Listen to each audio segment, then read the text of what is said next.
So, why is the President telling the COA to reconfigure? Why should the COA say there is no corruption here? Why should it preempt any investigation on fraud, graft and corruption, and other such malpractices? Sa totoo lang, to a lay person, to reconfigure everything sounds like a directive to doctor the books or doctor the data.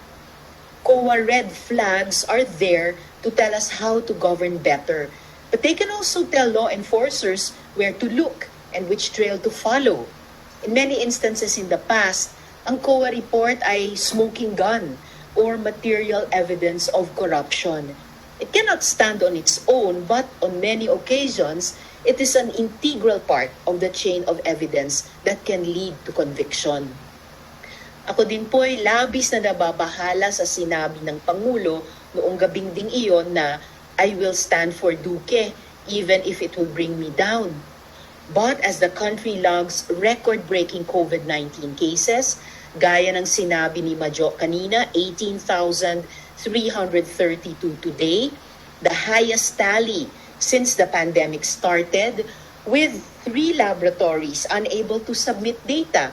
So, totoo, understated pa itong 18,000 plus. And with a 25% positivity rate, it may be accurate to say that Sec Duque has mostly been ineffectual. The Secretary suffers from a serious case of income.